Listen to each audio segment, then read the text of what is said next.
시편 19편 다윗의 시 인도자를 따라 부르는 노래. 하늘이 하나님의 영광을 선포하고 궁창이 그의 손으로 하신 일을 나타내는도다. 날은 날에게 말하고 밤은 밤에게 지식을 전하니 언어도 없고 말씀도 없으며 들리는 소리도 없으나 그의 소리가 온 땅에 통하고 그의 말씀이 세상 끝까지 이르도다. 하나님의 해를 위하여 하늘에도 장막을 베푸셨도다. 해는 그의 신방에서 나오는 신랑과 같고 그의 길을 달리기 기뻐하는 장사 같아서 하늘 이 끝에서 나와서 하늘 저 끝까지 운행하며 그의 열기에서 피할 자가 없도다.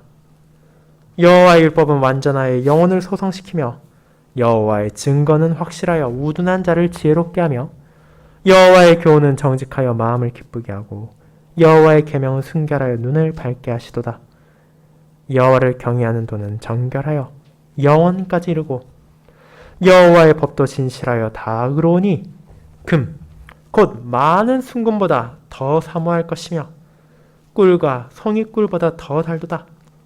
또 주의 종이 이것으로 경고를 받고 이것을 지킴으로 상이 크니이다. 자기 허물을 능히 깨달을 자 누구리요? 나를 숨은 허물에서 벗어나게 하소서.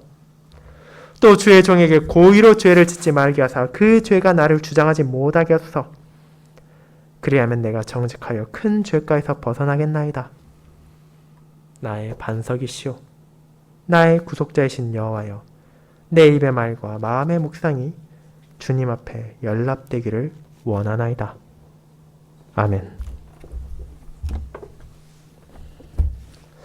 설교 후에는 시편 19편의 5절, 6절을 다 함께 이어서 부르도록 하겠습니다.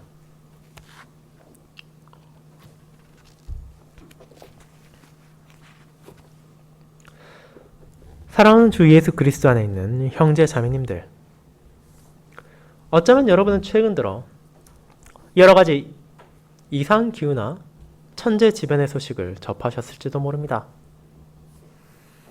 남미에 위치한 IT라는 나라에서는 지진이 발생해 300명의 이상의 사람이 목숨을 잃었고, 유럽과 북미에서는 기록적인 폭염으로 인해 수많은 피해가 발생하고 산불까지 번지고 있습니다.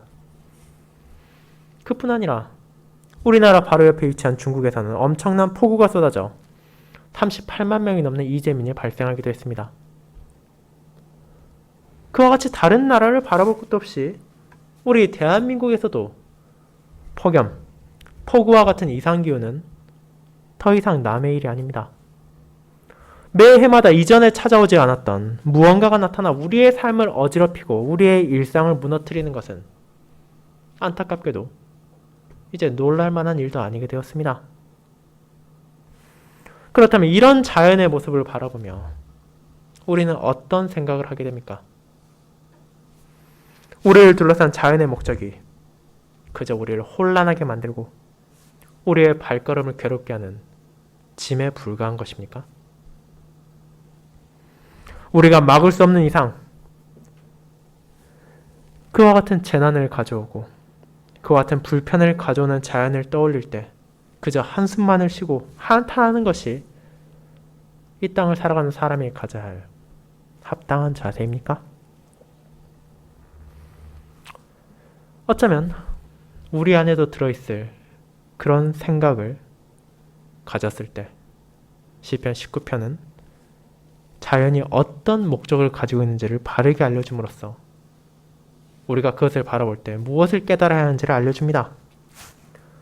비록 첫 사람의 죄와 타락 이후 우리를 둘러싼 온 피조세계가 비참에 신음하고 한탄을 내딛고 있다 하더라도 우리 눈앞에 펼쳐진 하늘과 빛을 발하는 별들은 그 자체로서 하나님의 영광을 선포하고 있으며 그분의 창조와 섭리의 능력이 얼마나 놀라운 것인지를 부인할 수 없도록 증가하고 있습니다. 그 자체가 너무나 강력한 표징이기에 어떤 사람도 하나님의 신적인 능력을 부인할 수 없도록 사람들에게 주어진 것입니다. 하지만 이 자연만으로 사람이 하나님께 나아갈 수는 없습니다. 이는 분명 하나님의 능력과 위엄을 가감없이 모든 사람에게 예외 없이 보여주지만 사람의 구원에 필요한 진리는 그런 자연이 아니라 아버지의 말씀 안에서만 나타나며 이를 사용하심으로 하나님께서는 자신의 자녀들을 생명의 길, 구원의 복음으로 인도하고 계십니다. 이처럼 여호와, 우리의 주님께서는 자연과 말씀이라는 두 가지 방식을 사용하여 자신을 계시하시며 그 계시된 진리를 바라보는 우리는 겸손히 스스로를 낮추고 하나님의 은혜를 구해야 한다는 것은 다윗이 자신의 노래를 통해 고백하는 것이며 우리 또한 그 노래에 함께하도록 부르고 있는 것입니다. 저는 이와 같은 진리를 드러내는 시편 19편의 말씀을 하나님을 증거하는 자연, 여호와께 인도하는 말씀이라는 제목으로 설교하고자 합니다. 그리고 이 진리의 말씀을 두 부분으로 나누어 지금 이 순간에도 우리를 둘러싸고 있는 자연이 무엇을 나타내고 있는지와 우리에게 주어진 여호와 율법과 말씀이 얼마나 큰 은혜인지를, 그리고 우리가 그것을 얼마나 사모해야 하는지를 살펴보고자 합니다. 이를 첫 번째, 보는 이들에게 하나님을 증거하는 자연, 두 번째, 여호와의 종들을 그분께 인도하는 말씀이라는 소주제로 살펴보고자 합니다. 첫 번째, 보는 이들에게 하나님을 증거하는 자연에 대해 살펴보겠습니다. 형제자매 여러분, 여러분은 이전에 정말로 마음을 써서 이 시편 19편을 읽어보거나 묵상하신 적이 있습니까? 물론 이 시편 그 자체가 여러분에게 낯선 것은 아닐 것이라 생각합니다. 최소한 2021년에만 하더라도 오늘을 포함하여 우리는 이 시편 19편을 3차례 공적인 예배에서 찬양했기 때문입니다. 하지만 이를 단순히 낯설어 하지 않는 것과 그것이 담고 있는 내용을 마음에 새겨 실제 삶에서 증거하는 것은 완전히 별개의 것이라는 것을 우리는 기억해야 합니다. 아무리 시편을 아름답게 부르고 기쁘게 노래한다 하더라도, 그리고 그 내용이 하나님의 진리를 담고 있다는 것을 머릿속에서는 안다고 하더라도 우리의 실제 삶에서 그것이 어떤 영향도 미치지 못한다면, 이 시편이 우리의 삶을 전혀 변화시키지 못한다면 우리는 이것을 실제로 알고 있는 것이라고 말할 수 없기 때문입니다. 그렇다면 이제 이 시편에서 나타나는 다윗의 노래를 우리 역시 함께 부르며 그를 통해 전해지는 하나님의 뜻을 붙잡고 위로와 격려를 받기 위해 오늘 본문의 내용을 세심히 살펴보도록 합시다. 우리가 이 시편에서 가장 먼저 볼 수 있는 것은 그것이 가지고 있는 표제입니다. 다른 많은 시편들과 마찬가지로 시편 19편 역시 표제를 지니고 있으며 이는 여러분도 볼 수 있듯이 다윗의 시, 인도자를 따라 부르는 노래라고 기록되어 있습니다. 이를 통해 우리는 이 시편이 다윗이 작성했을 뿐 아니라 이 노래가 어떤 때 사용되었는지를 알게 됩니다. 시편의 표제에 종종 등장하는 인도자를 따라 부르는 노래라는 말은 예전적인 표현으로 실제 구약 백성들이 하나님께 나아가는 공적인 예배에서 이것을 불렀다는 의미입니다. 이는 아마도 고라 자손으로 대표되는 레위인들로 구성된 찬양단의 노래에 따라 백성들이 함께 부르는 예배의 찬송 가운데 하나였을 것입니다. 자, 이를 통해 우리는 표제의 뒷부분을 이해할 수 있지만 앞부분에 다윗의 시라는 것만으로는 이 시의 저자 이상의 배경은 알 수 없습니다. 그가 언제, 어떤 상황에서 이 노래를 작성하고 불렀는지는 누구도 단언할 수는 없습니다. 이 시편에는 그런 시대 상황을 추측할 수 있는 단서가 구체적으로 나타나 있지는 않습니다. 다만 이 시를 작성할 수 있었던 그의 삶의 여정이 어땠는지를 우리는 성경의 다른 부분을 통해 알고 있습니다.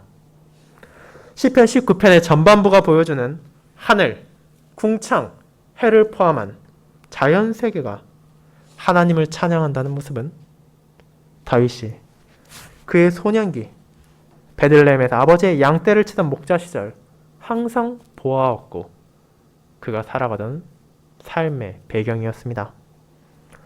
비록 가족들로부터 무시를 받고 힘든 목자로서의 직무를 매일같이 하던 다윗이지만 그가 산을 올라가고 목초지를 관리하며 양들을 인도할 때 언제나 보게 되는 자연의 모습은 그 자체만으로도 하나님의 놀라우신 창조의 능력과 섭리의 손길을 보여주고 있었기에 그는 이 아름다운 노래를 아무런 경험이나 지식 없이 부른 것이 아니라 실제 그의 삶 가운데 경험한 것을 성령 하나님의 영감을 통해 자아낸 것입니다. 그리고 우리가 이 시편의 후반부에 나오는 주의 종이라는 것을 보게 될 때 실제 이 노래가 작성된 것은 아마도 그가 이스라엘에 주어졌던 주의 종으로서의 직분, 왕으로서 소명을 하고 있을 때 기록되었을 것임을 추측하게 합니다. 그렇게 우리는 구체적으로 이 시편이 언제 어떤 상황에서 기록되었는지는 단언할 수 없을지언정 아마도 그가 어린 시절 성장하며 바라보던 자연을 통해 느낀 하나님의 창조와 섭리의 위대함을 떠올리며 왕이 된 다윗이 이제 그의 삶의 여정에서 경험한 하나님의 율법의 아름다움을 함께 이 자연의 목적과 노래한 것으로 생각할 수 있습니다. 그런 배경을 생각하며 이제 오늘의 본문으로 넘어가 보도록 합시다. 여기서 다윗은 자신을 둘러싼 세일 수 없는 피조물들 가운데 특별히 하늘과 궁창, 이 동일한 대상을 가리키며 그것이 무엇을 증거한지를 말합니다. 그렇다면 다윗은 왜 수많은 자연문들을 제쳐두고 굳이 하늘을 언급합니까? 그는 산을 말할 수도 있고 강을 말할 수도 있고 바다를 말할 수 있었을 것입니다.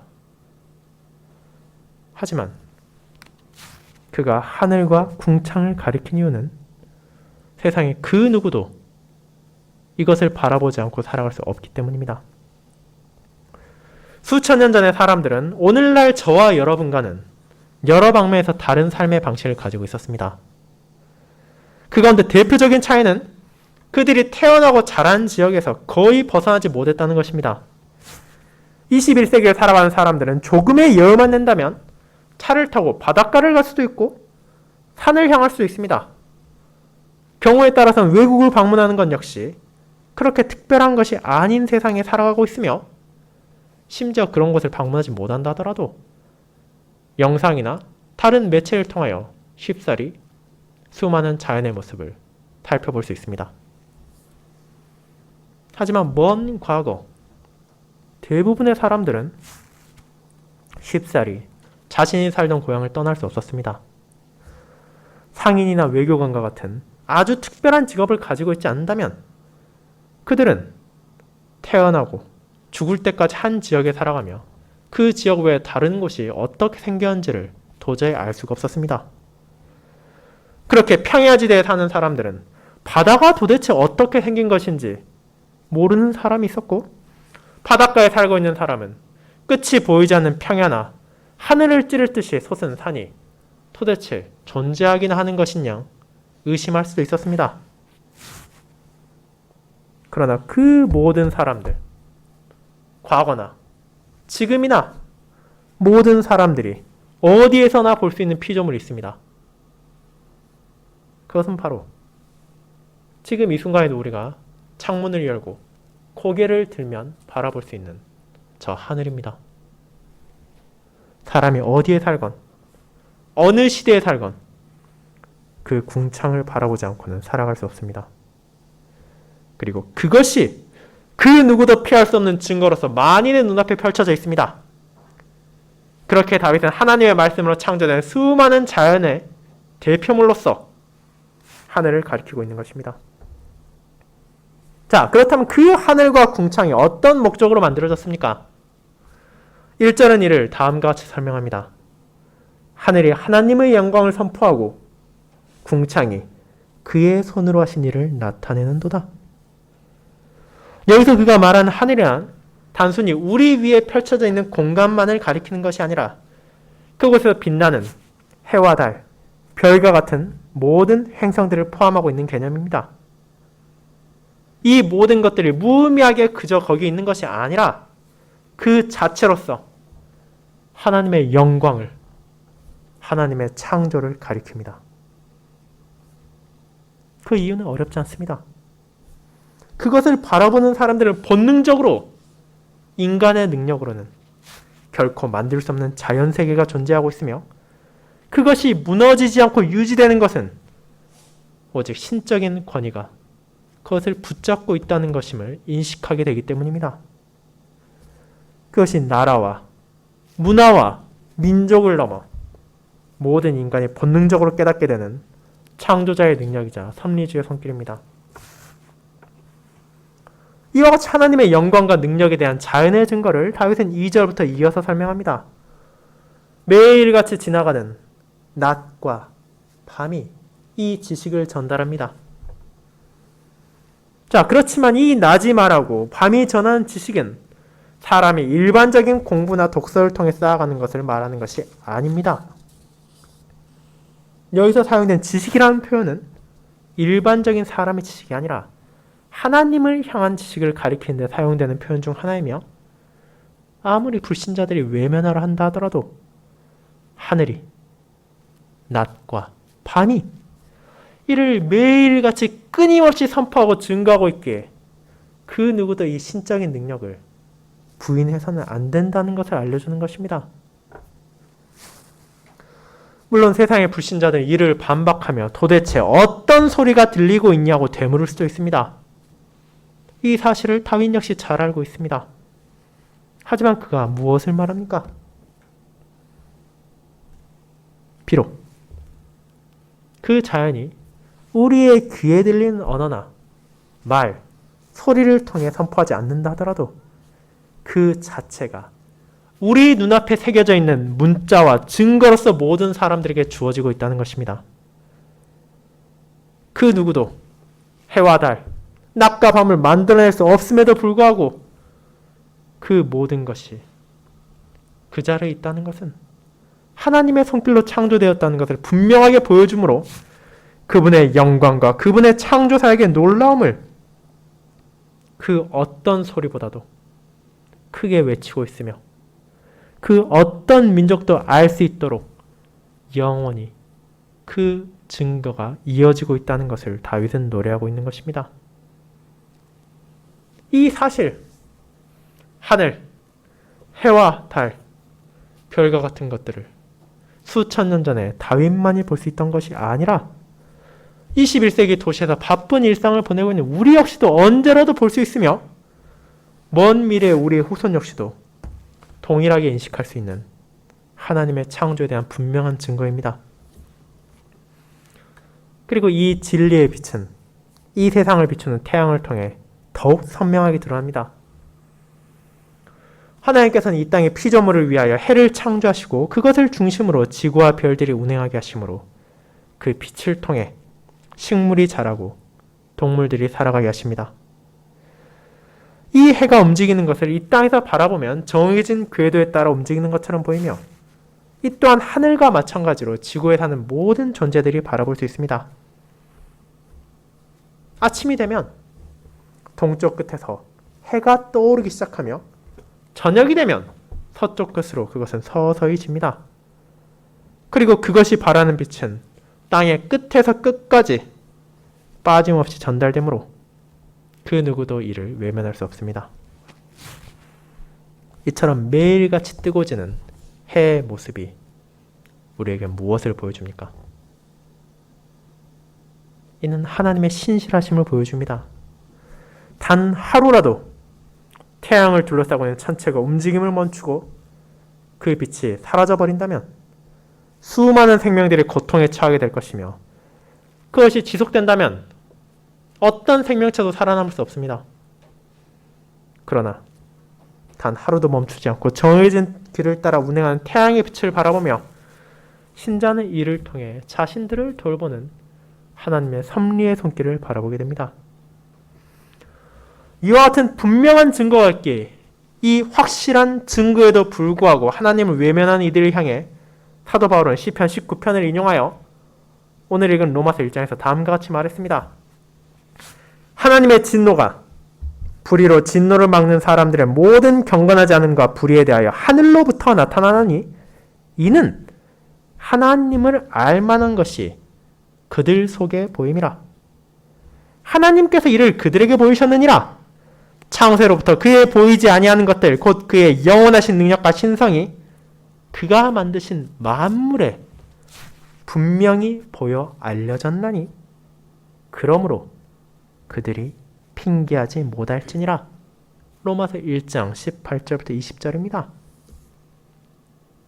이처럼 하나님의 능력, 하나님의 영광이 모든 사람들이 바라볼 수 있도록 증거되었기에 어떤 사람도 그분을 거역할 수 있는 핑계를 가질 수 없음을 우리 역시 매일의 삶에서 경험하며 이 동일한 시편을 인용한 벨지 신앙국에서 제2양 역시 다음과 같이 고백합니다.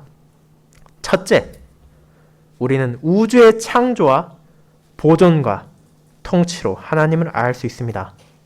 그 우주는 매우 아름다운 책과 같이 우리의 눈앞에 있습니다. 라고 말입니다. 비록 그것이 들리는 소리가 없고 언어가 없을지라도 이는 우리 앞에 활짝 펼쳐진 책처럼 우리 눈앞에 하나님의 어미와 능력을 분명하게 보여주고 있기 때문입니다. 하지만 동시에 우리는 자연 그 자체만으로는 구원에 이를 수 없다는 것을 알고 있습니다. 이는 하나님의 능력과 영광을 보여주지만 그것만으로 하나님의 모든 복음의 약속들을 깨달을 수 없기 때문입니다. 특별히 이는 오늘날과 같이 수많은 자연재해와 이상기후를 바라볼 때 더욱 그러할 것입니다. 그렇지만 이것이 하나님의 능력이 부족해서입니까? 다윗의 시대에는 존재하지 않았던 재해가 이 시대에만 갑자기 나타난 것입니까? 그렇지 않습니다.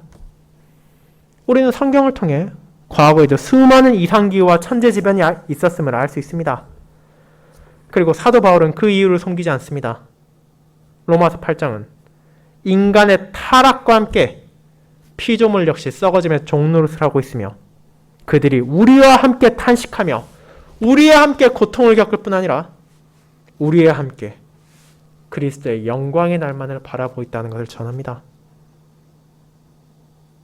그렇게 사람은 자연의 탄식 가운데 우리 역시 탄식하며 죄와 비참을 깨달을 뿐 아니라 영광의 날을 바라보게 됩니다. 하지만 그 탄식이 아무리 크고 거칠다 하더라도 그럼에도 하나님의 창조와 섭리의 손길을 가리지 못하기에 우리는 그런 비참 가운데서 여전히 우리 앞에 펼쳐진 자연을 통하여 하나님의 전능하심과 하나님의 신실하심을 바라볼 수 있으며 이 사실을 알고 있었기에 다윗은 비참 가운데서도 이 자연의 목적을 분명하게 노래할 수 있었습니다. 사랑하는 형제자매 여러분, 이와 같은 시편 19편의 전반부를 통해 우리는 지금 모든 사람들을 둘러싸고 있는 자연을 어떤 관점으로 바라보아야 하는지를 알게 됩니다. 과거 세상의 많은 사람들은 하나님의 능력을 선포하는 자연의 외침을 오해하고 그것 자체를 섬김으로써 헛된 우상을 만들었습니다. 해를 섬기고 하늘을 경배하며 산과 바다를 신처럼 섬김을 통해 그 모든 것의 배후에 신적인 능력이 있다는 것은 깨달았음에도 불구하고 정작 그 모든 영광이 향해야 할 하나님을 인식하지 못했습니다.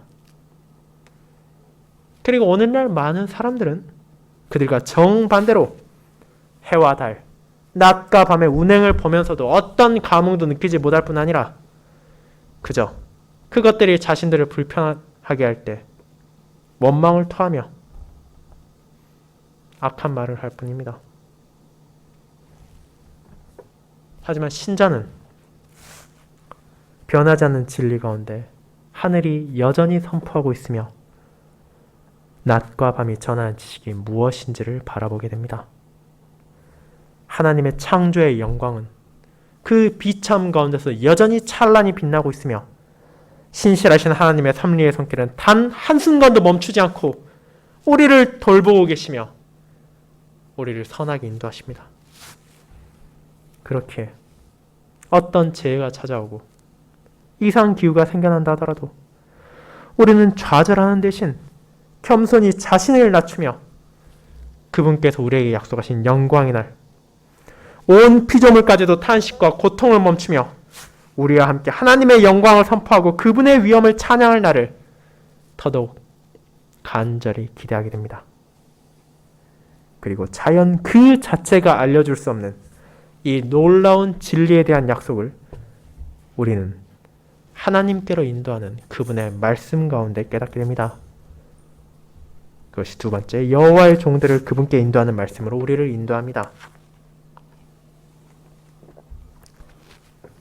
성도 여러분, 이와 같이 자연이 하나님의 영광과 능력을 선포하고 전하더라도 그것만으로는 어떤 사람도 하나님께로 나아갈 수 없습니다.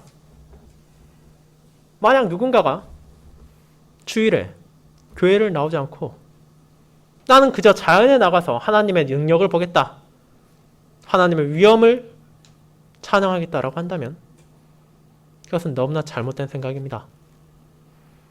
왜냐하면 그와 같은 자연이 분명 하나님의 창조와 섭리의 손길을 보여주는 것은 사실이지만 그 자체로는 신적인 능력으로 이 세상이 만들어졌고 유지되고 있다는 것을 알려줄 뿐 하나님께로 우리를 인도할 수 없기 때문입니다. 그렇게 우리가 자연을 바라볼 때 분명 하나님을 찬양하는 것은 사실이지만 우리의 교리문답과 우리의 신앙 고백서들은 그것을 성령 하나님께서 사용하시는 방편이라고 언급하지 않습니다. 그것은 그저 그 누구도 자신의 죄를 부인할 수 없는 증거이며 우리가 하나님의 영광과 어미를 바라볼 수 있는 책으로서 주어진 것이기 때문입니다. 그렇다면 우리는 어떻게 해야 합니까? 벨직 신앙고백서가 고백하는 대로 하나님께서 자신을 계시하는 방법은 자연만이 아닙니다. 자연은 하나님의 신적인 능력을 증거함으로써 사람의 유죄를 입증하고 죄를 핑계할 수 없도록 하기에 충분하지만 하나님께서는 이제 거기에서 멈추지 않고 이제 그런 죄인들을 향해 구원의 길을 자신의 말씀을 통하여 열어주셨습니다. 그것은 자연이 알려주지 못하는 진리를 선포하며 우리에게 진정한 구원과 생명의 길을 보여주는 은혜의 선물입니다. 이제 이와 같은 하나님의 말씀의 아름다움을 다윗은 시편 19편의 후반부에 걸쳐 노래하고 찬양합니다. 그리고 동시에 그는 하나님을 향한 칭호를 바꿈으로써 그 의미가 무엇인지를 더욱 선명하게 드러내고자 합니다. 여러분이 시편 19편을 세심하게 읽었다면 1절부터 6절까지는 하나님을 하나님이라고 칭했지만 7절부터는 그분을 향한 칭호가 변경되었음을 깨달을 수 있을 것입니다. 1에서 6절까지 사용된 하나님이 그분의 전능한 능력과 위엄을 가리키는 표현이라면 7절부터 시작된 여호와라는 표현 혹은 주님이라고 말할 수 있는 이 말은 하나님과 그분의 백성 사이에 맺어진 언약의 관계를 반영하고 있기 때문입니다. 이 두 이름의 관계는 여러분이 창세기 1장과 2장을 보았을 때도 찾을 수 있습니다. 창세기 1장은 하나님의 위대한 창조 사역을 가리키며 그분을 시종일관 하나님으로 지칭합니다. 그리고 이제 그분께서 지으신 아담과의 관계가 시작되는 2장에서 하나님은 동시에 여호와라고 불리십니다. 그리고 이 여호와께서 자신의 백성들을 애굽 땅에서 건져내셨고 그들의 원수의 손에서 구원하셨습니다. 그렇게 출애굽의 시기를 거쳐 이스라엘을 자신의 백성으로 부르신 여호와께서는 그들에게 무엇을 주셨습니까?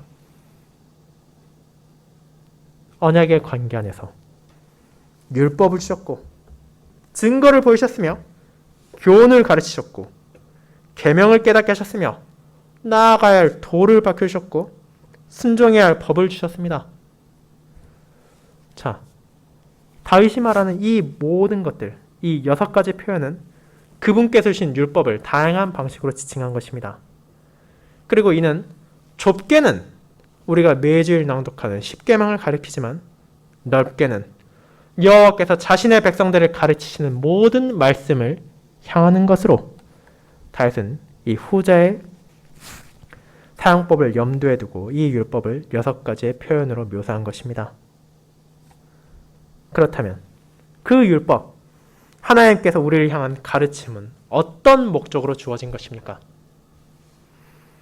사람을 둘러싼 자연이 하나님의 능력과 위엄을 선포한다면 율법은 이제 그런 전능하신 하나님 앞에 우리가 자신의 죄와 비참을 깨닫게 하며 그분께 겸손히 나아가도록 인도합니다. 이 율법이 없이는 그 누구도 자신의 허물을 깨닫지도 못하며 고의로 저지르는 죄와 차가워지 못한 채 저지르는 숨은 허물 가운데 눈이 어두워져 진리를 망각하고 멸망으로 향할 뿐입니다. 자, 그런데 율법이 그런 우리에게 죄를 깨닫게 하고 우리가 진정으로 나아가야 할 길을 알려준다면 그것이 두려운 것이며 피해야 하는 것입니까? 만약 여러분이 하나님의 율법을 그저 두렵고 피해야 하는 것으로 생각한다면 오늘 다윗이 부르는 노래를 다시 한번 주의 있게 살펴보시기 바랍니다. 그는 7절부터 시작되는 노래의 후반부에서 언약관계 안에서 주어진 율법에 대해 묘사합니다. 그리고 놀랍게도 많은 사람들이 가질 수 있는 생각과 달리 율법이 얼마나 아름다운지, 얼마나 놀라운 은혜인지를 노래합니다. 여호와의 율법은 조금의 부족함도 없어 죽어가는 영혼을 소생시킵니다. 여호와의 증거는 어찌나 확실한지 어리석은 자들에게 참된 지혜를, 하나님을 향한 지식을 가르칩니다. 여호와의 교훈은 조금의 거짓도 없는 정직으로 가득하여 사람들에게 주님과의 관계 안에서만 가질 수 있는 참된 기쁨을 누리게 하며 그 계명은 세상의 어둠을 꿰투는 주님의 진리를 바라볼 수 있도록 죄가 가리고 있던 우리의 눈을 밝혀줍니다. 세상을 창조하시고 세상을 다스리시는 여호와를 경외하는 길은 우리로 하여금 멸망의 막다른 길이 아니라 영원한 생명으로 나아가는 멈추지 않는 길을 보여주며 이 땅의 법과 달리 여호와의 법은 어떤 왜곡도 없이 진실하여 의로움이 숨겨진 세상에 참된 공의가 무엇인지를 보여줍니다. 여호와의 율법, 거룩한 하나님께서 자신의 백성들에게 주신 이 말씀들이 이처럼 놀랍고 아름답게 다윗은 10절에서 어떻게 말합니까? 금, 곧 많은 순금보다 더 사모할 것이며 꿀과 성의꿀보다 더 달도다. 이것이 율법을 무엇과 비교하고 있는지 여러분은 금방 알 수 있습니다. 금이란 과거나 지금이나 다를 바 없이 비싸고 귀한 금속입니다. 세상에 많은 사람들이 얻고자 하며 추구하는 재물 그 자체를 상징하는 것이 바로 이 금이기도 합니다. 하지만 다윗은 아무리 귀하고 비싼 순금이라 하더라도 자신은 그것보다 더 하나님의 율법을 사모한다고 말합니다. 이 말은 주님의 가르침과 금은보화 중 하나만을 선택해야 할 경우 조금의 주저함도 없이 자신은 여호와의 교훈을 향해 나아가겠다는 의지의 표명입니다. 그리고 이 선택이 강제적으로 하는 것이 아니라 억지로 끌려가는 것이 아니라 기쁘고 자발적으로 하겠다는 것을 이어지는 표현, 꿀보다도 더 달다는 것으로 보여줍니다. 지금도 이 꿀은 많은 사람들에게 사랑받는 달콤한 식재료입니다. 하지만 다윗의 시절, 꿀은 단맛을 구하기 힘들었던 사람들이 느낄 수 있는 최상의 맛 가운데 하나였습니다. 그런 꿀의 달콤함을 경험한다는 것은 분명 기쁘고 행복한 것입니다. 그렇게 다윗은 그와 같은 꿀, 심지어 벌집에서 뚝뚝 떨어지는 신선한 꿀의 달콤함보다도 더 단 것이 여호와의 율법이라고 말하므로 자신이 이 율법을 얼마나 기쁘게 받아들이고 있는지를 알려줍니다. 그렇다면 다윗이 이를 그토록 사모하며 그토록 기뻐하는 이유는 무엇입니까? 이는 이 율법이야말로 주님의 종들에게 그들이 진정으로 나아가야 할 길을 알려주기 때문입니다. 스스로는 깨달을 수 없는 허물, 심지어 주변의 다른 사람들도 전혀 눈치채지 못하고 나 자신조차도 깨닫지 못하는 죄가 얼마나 심각한 것인지를 인식하게 하며, 그런 숨어있는 무자각적인 죄만이 아니라 우리가 의도적으로 세상에서 짓는 죄가 나 자신을 주장하고 나 자신을 사로잡지 못하도록 준엄히 경고하며 꾸짖는 것이 바로 이 율법입니다. 우리의 죄는 오직 거룩한 율법을 통해 밝혀지며 하나님만이 우리를 참된 의미에서 정결하게 하고 건져낼 수 있다는 것을 말씀을 통해 우리는 깨닫게 됩니다. 그와 같은 율법은 분명 우리에게 죄와 비참을 알려주지만 이는 경고만으로 끝나지 않고 우리의 밝혀진 눈으로 바라보는 진리의 길을 나아가는 것이 오직 언약 안에서 우리와 함께 하시며 우리를 돌보시는 전능하고 신실하신 하나님의 은혜로만 가능하다는 복음을 가리키고 있습니다. 그분의 자비와 그분의 돌보심을 통해 우리는 율법으로 깨닫게 된 죄악을 멀리하고 진정으로 정결하며 진실된 삶의 한 걸음 한 걸음을 나아갈 수 있게 되는 것입니다. 그와 같은 율법의 아름다움을 고백한 다윗은 이제 우리에게 무엇을 해야 할지를 보여줍니다. 자연을 통해, 율법을 통해, 그리고 그것들이 가리키는 복음을 통해 자신의 백성들이 한없는 은혜를 내려주시며 그분 자신을 계시하신 여호와 하나님께 이제 모든 종들은 무릎을 꿇고 기도합니다. 그분만이 흔들리지 않는 반석이심을 고백하며 그분만이 나의 구속자이심을 선언하며 이 비천한 종의 기도가 주님께 나아갈 수 있기를 간구합니다. 오직 전능하신 하나님, 신실하신 여호와만이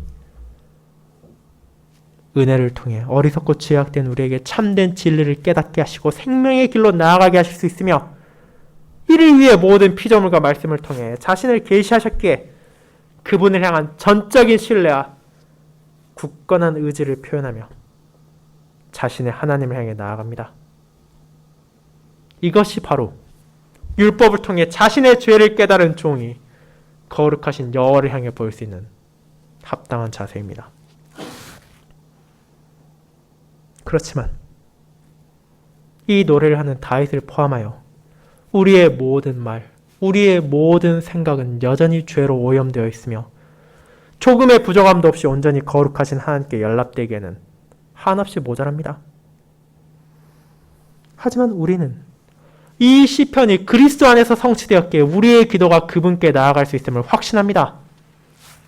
이 땅에 오신 참 하나님이신 예수 그리스도께서는 자연이 미처 다 보이지 못한 하나님의 영광을 그분 가운데 계시하셨으며 주어진 율법을 폐기하는 것이 아니라 온전히 성취하심으로 우리에게 생명을 주셨습니다. 그리고 이 모든 것을 우리의 구속자로서 이루셨습니다. 구약시대 다윗이 말한 이 구속자라는 표현은 가족과 친지를 돌보는 가까운 혈족을 가리키는 표현입니다. 그는 때로는 친지를 해한 자를 벌하는 집행자의 역할을 하기도 하며 가족들을 보호하고 지키는 소명을 맡은 자이기도 합니다. 그런데 놀랍게도 이 구속자의 역할을 우리의 주인이신 예수님께서 직접 맡으셨습니다. 우리의 죄에 대한 하나님의 공의의 심판을 그분께서 대신하여 받으심으로 우리에게 내려져야 마땅했던 진노의 잔을 거두게 하셨습니다.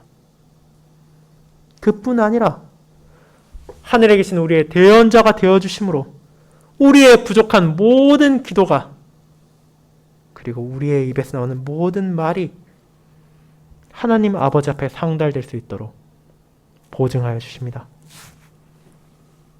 그렇기에 우리는 조금의 의심의 여지도 없이 다윗과 함께 이 노래를 함께 부르며 그런 구속자를 가리키는 율법이 얼마나 귀하고 얼마나 소중한 것인지를, 그리고 그분을 통해 우리가 받게 되는 은혜가 얼마나 아름다운 것인지를 노래하고 또 노래할 수 있습니다.